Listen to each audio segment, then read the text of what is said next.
Bismillahirrahmanirrahim. Assalamualaikum warahmatullahi wabarakatuh. Terima kasih buat teman-teman semua yang udah klik channel ini. Di channel ini kita akan sedikit berbagi sama teman-teman bagaimana sih sebenarnya tes wawancara dalam SKB Kemendikbudristek yang insya Allah akan laksanakan dalam waktu dekat ya. Nah, langsung saja kita langsung bahas bagaimana sih tips wawancaranya ya, karena mungkin banyak di pikiran teman-teman apa sih yang akan ditanyakan dalam konteks wawancara ini. Ya, secara umum kalau kita lihat di semua pekerjaan itu yang paling utama ditanyakan adalah kenapa kamu mau jadi PNS, atau kalau pekerjaan kenapa kamu mau kerja di sini seperti kan. Apalagi kalau teman-teman sudah punya pekerjaan sebelumnya, itu pasti juga akan tanyakan kenapa mau pindah kerja di sini kan. Nah, padahal kerja di PNS ini misalnya dia harus keliling Indonesia itu kan, atau jauh dari kampung halaman. Nah, teman-teman harus siapkan jawaban yang paling relevan ya. Gimana Pak jawaban yang paling relevan? Yaitu jawaban yang mendekati job desk daripada teman-teman selaku yang sesuai dengan jabatan yang teman-teman pilih. Misalnya kalau dia dosen, berarti harus sesuai dengan tridharma gitu kan. Kalau dia tendik, sesuai dengan job desknya masing-masing ya. Seperti itu ya. Intinya kalau saya kasih clue, misalnya dia bisa paling utama adalah bagaimana kita bermanfaat. Bisa bermanfaat bagi orang lain, bermanfaat bagi nusa dan bangsa, atau bagaimana kita mengabdi pada negara gitu kan. Itu yang paling utama itu. Kedua baru dalam konteks gaji atau kepastian masa pensiun dan lain sebagainya, itu boleh sebagai tambahan, tapi yang paling utama adalah bagaimana teman-teman mengabdi dan bermanfaat bagi nusa dan bangsa. Dalam konteks dosen mungkin bisa dihubungkan dengan tridharma ya. Misalnya dia manfaat dalam konteks karena dia mengajar, memberikan ilmu yang banyak bagi mahasiswa dan bagi nusa dan bangsa. Atau kalau dia hobi nulis, dia lebih banyak riset, bisa mengembangkan penelitian, menemukan sesuatu yang baru, yang manfaat, inovasi yang manfaat bagi pengembangan nusa dan bangsa. Dikaitkan aja ya.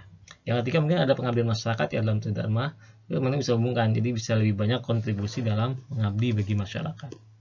Jadi jawaban seperti inilah yang dianggap paling relevan ya. Kalau teman-teman jawabnya misalnya untuk sebagai wujud bakti kepada orang tua gitu kan, itu yang nggak salah ya, cuman kurang relevan ya. Itu bisa sebagai tambahan, cuman bukan di awal.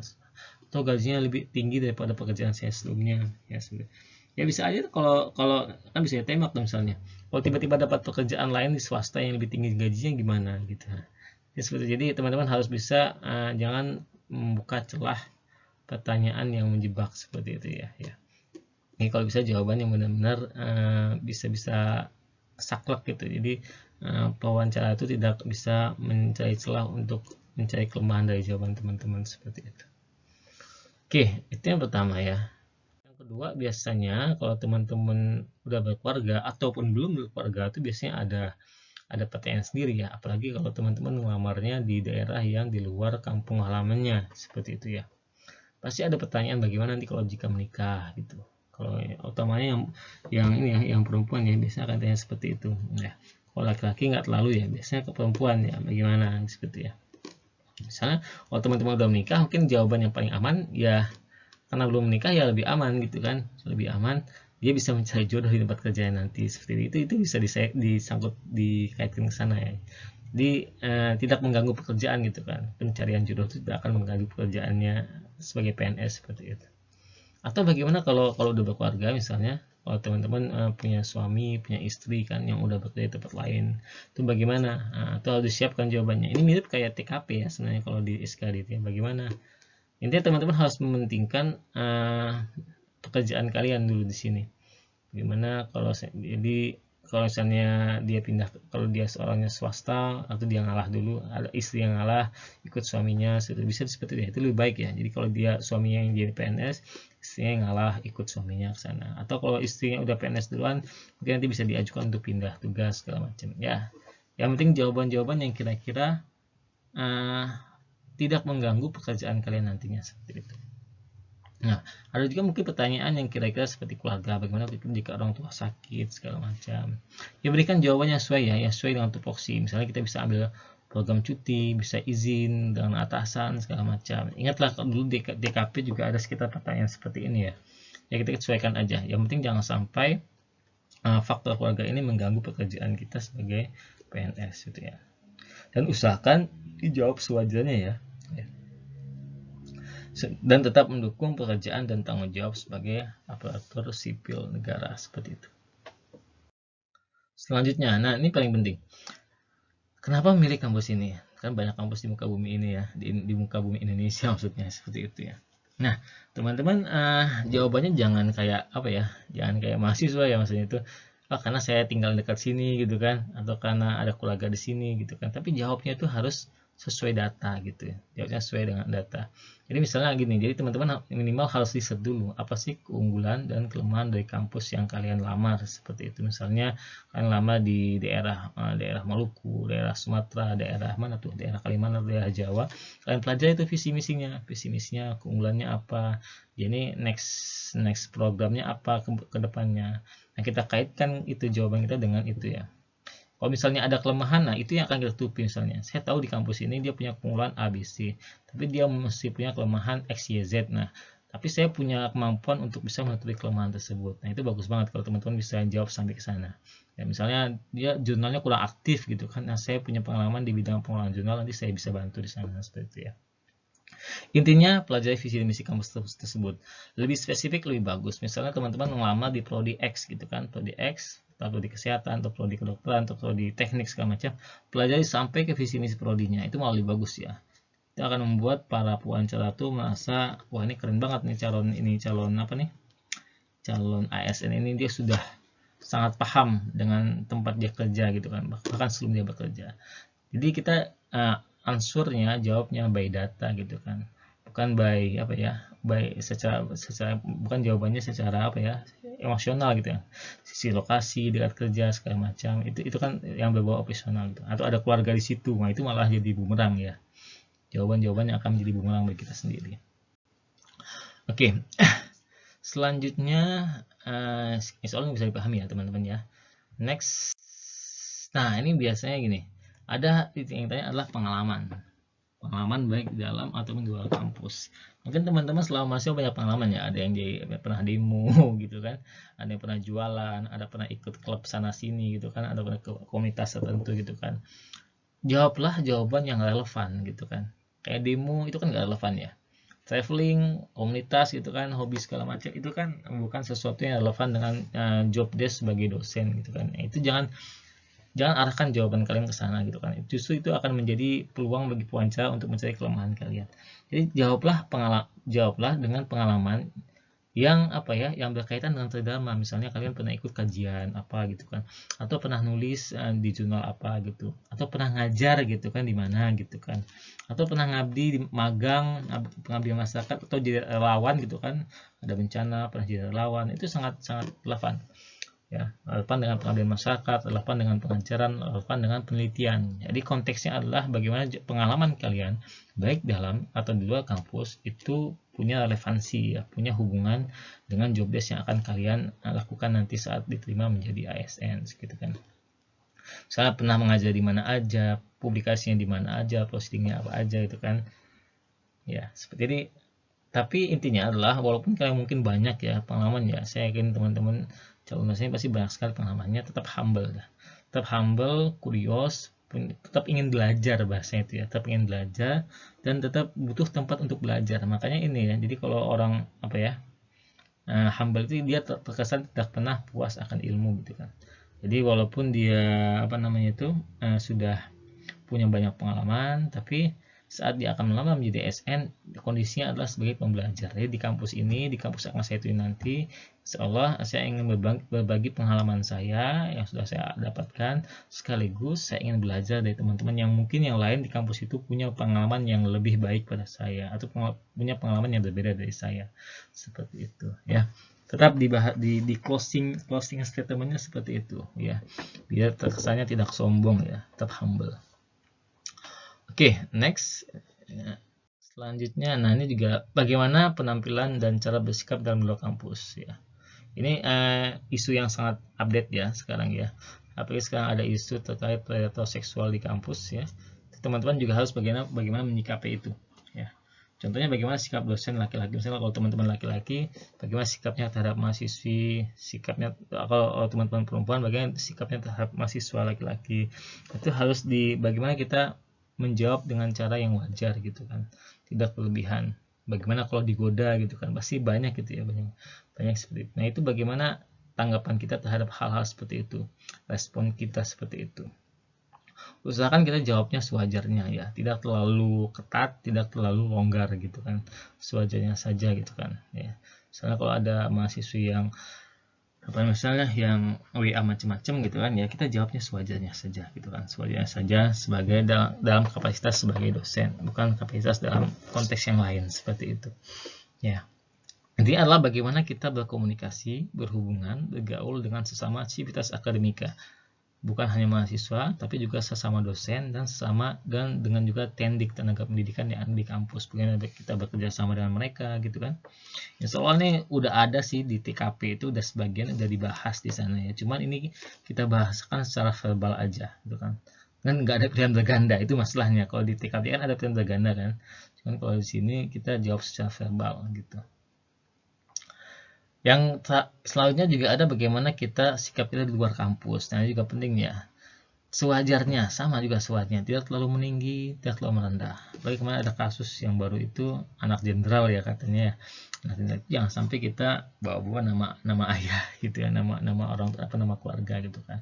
Tetap menjadi diri sendiri, sewajarnya, tidak terlalu merasa dirinya tinggi atau tidak terlalu merasa rendah di mata orang lain seperti itu. Poinnya seperti itu ya. Ya sama masyarakat kita bergaul sewajarnya. Dan juga biasanya ditanya juga nih kebiasaan di weekend apa, brand bajunya apa, hobi kulinernya apa. Ya, kalau pewawancaranya agak iseng sampai ke sana nanya tuh. Ya. Usahakan ya jawabannya ya ini ya, apa ya, sama ini sama ada hubungannya dengan job desk tetap ya. Jadi ketika di weekend misalnya saya hobinya membaca, jalan-jalan sambil apa ya, sambil membantu masyarakat atau sambil mencari inovasi baru atau mencari inspirasi baru untuk jurnal saya ke depannya gitu kan. Jadi ada hubungannya kan. Ini dia jalan-jalan tapi nyari inspirasi buat tulisan gitu kan. Ini bisa disangkut pautkan ya. Brand baju saya pilih yang lokal gitu. Saran saya pilih yang lokal. Jadi terkesan kita tuh enggak apa ya, nggak nolak sama impor lah gitu, tapi terkesan kita cinta sama produk dalam negeri gitu. Itu sangat bagus ya. Hobi kuliner juga, apakah suka makan pizza atau makan soto gitu kan, itu coba kalian ini ya, bagaimana mendekatinya. Atau kalau kalian orang Sumatera tiba-tiba pindah ke Jawa, gimana cara menyikapi misalnya perbedaan rasa seperti itu. Nah itu juga nah kalau pewawancaranya itu agak iseng ya, bisa lebih ke sana tuh. Jadi silakan jawab sewajarnya. Sewajarnya itu maksudnya adalah bagaimana jawaban itu tetap mendukung kerja kalian di sana nanti. Misalnya kalau di Jawa tuh rasanya agak manis gitu kan, tapi saya suka pedas. Ya sudah, kalau saya pindah ke Jawa saya akan menyesuaikan dengan rasanya di Jawa, atau saya akan masak sendiri. Intinya jangan sampai sesuatu yang sifatnya hobi ini mengganggu kerja kita nanti di saat kita pindah ke kampus tersebut. Poinnya di situ. Ya, itu ya. Jadi kira-kira, atau ada juga kalau ada yang lebih iseng lagi, bagaimana kalau di weekend suruh kerja gitu kan. Ya udah, kita bahasakan kita akan mengedepankan job desk kita, kan ini adalah tanggung jawab kita sebagai abdi negara ya. Kadang kan juga ada ya gitu ya. Tiap weekend juga ada yang masih kerja gitu kan. Saat Car Free Day itu masih ada beberapa SN yang masih kerja ya. Apalagi masih baru seperti itu. Kita bahasakan aja seperti itu. Oke. Next yang ditanyakan adalah, nah ini juga biasanya ada juga kemampuan bahasa asing. Umumnya itu yang ditanya adalah bahasa Inggris. Ini sangat umum sekali. Dan yang ditanyakan paling utama adalah bagaimana kita mengenalkan diri kita sendiri, gitu kan. Tapi nggak cuma bahasa Inggrisnya. Kalau teman-teman jurusannya atau ada dalam bidang studi yang kalian pilih itu ada hubungannya dengan bahasa yang lain selain bahasa Inggris, pasti akan ditanyakan bahasa tersebut. Misalnya bahasa Arab atau bahasa Mandarin, gitu kan. Kalau teman-teman emang namanya misalnya di dosen sastra Arab gitu kan, atau dosen usuluddin, dosen syariah, atau dosen apa ya, sastra Cina gitu kan, berarti pasti hubungannya dengan bahasa-bahasa sesuai dengan jurusan teman-teman gitu kan. Tapi umumnya jurusan macam pun umumnya selain yang spesial itu, umumnya adalah bahasa Inggris gitu kan. Umumnya adalah bahasa Inggris. Jadi teman-teman siapin aja siapkan secara verbal, boleh dihafal ya kalau misalnya teman-teman agak ragu, isi perkenalan diri dalam bahasa asing ya. Kalau bisa sebagus dan selancar mungkin ya, sebagus dan selancar mungkin, karena ini akan menjadi salah satu penilaian gitu kan. Dan jangan lupa teman-teman juga bisa siapkan selain perkenalan diri, yang poin kedua adalah bisa siapkan misalnya kalau misalnya ditanya terkait perkembangan ekonomi, misalnya kalau teman-teman dari ekonomi, perkembangan ekonomi saat ini tapi dijelaskan dalam bahasa Inggris, misalnya tinggal ambil dari artikel yang berbahasa Inggris dan siapkan aja poin-poinnya. Jadi kalau seandainya ditanya, coba jelaskan terkait perkembangan ekonomi saat ini, bisa dijelaskan dalam bahasa Inggris. Lalu teman-teman kalau jurusan kedokteran misalnya bisa ngomong terkait corona misalnya gitu kan, tapi dalam konteks bahasa Inggris ya. Poin-poinnya aja gitu, poin-poinnya aja, disiapkan aja. Jadi pertama adalah perkenalan diri, kedua adalah bahasan sesuai dengan bidang studi masing-masing, dan semuanya dalam bahasa Inggris. Usahakan disiapkan dan dihafal, seperti itu ya. Supaya nggak grogi ya. Soalnya kalau blank kan tiba-tiba kita nggak tahu kita mau ngomong apa kan, suka ngeblank kan. Padahal sebenarnya pinter gitu kan. Oke. Next. Apalagi? Nah, isu-isu aktual nih teman-teman. Jadi isu-isu aktual, apalagi seorang dosen tuh harus update terkait isu-isu aktual ya. Apalagi sekarang kan di SKD, SKB ini kan ada materi baru terkait radikalisme, kampus merdeka gitu kan, ada belajar online, sekarang itu kita harus update ya. Contohnya yang paling update nih, seperti penangkapan Densus 88 terhadap 3 ustadz yang lagi masyhur, ada tagar terkait bubarkan Densus 88. Itu teman-teman harus bagaimana memposisikan seorang ASN itu sebagai posisi yang netral. Netral lebih cenderung kepada pro pemerintah gitu ya. Jadi tidak membahas pro dan kontra gitu kan. Oh saya dukung A, saya kontra sama B, nggak gitu ya. Tapi kita posisikan dalam posisi netral gitu kan. Posisi netral. Kalau kita nggak tahu ya apa maksudnya tuh, bukan yang dekat dengan kita ya kita nggak usah jawab gitu kan. Maksudnya kita tetap bahasakan dalam posisi netral. Atau yang contoh misalnya KKB di Papua atau belajar online ya.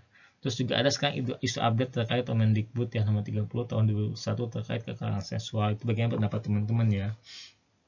Jadi posisikan diri dalam posisi netral, tidak di posisi pro dan kontra. Dan usahakan jawabannya itu bagaimana kita lebih dekat pada pro pemerintah. Jadi intinya itu mendukung kebijakan pemerintah, gitu kan? Mendukung kebijakan pemerintah. Misalnya kalau Permendikbud mungkin ada kekurangan, ada lebih kurangnya gitu kan dalam teksnya gitu kan. Tapi kita ambil sisi positifnya gitu kan. Sisi positifnya, oh ini adalah langkah bagus dari Kemendikbud untuk mengurangi kekurangan apa tuh, untuk memberangus ya, atau bahasa gimana tuh, untuk menghilangkan atau untuk mencegah predator seksual di kampus gitu kan. Jadi ini adalah ada niat bagus dari, tapi dalam niat itu mungkin dalam praktiknya ada yang salah.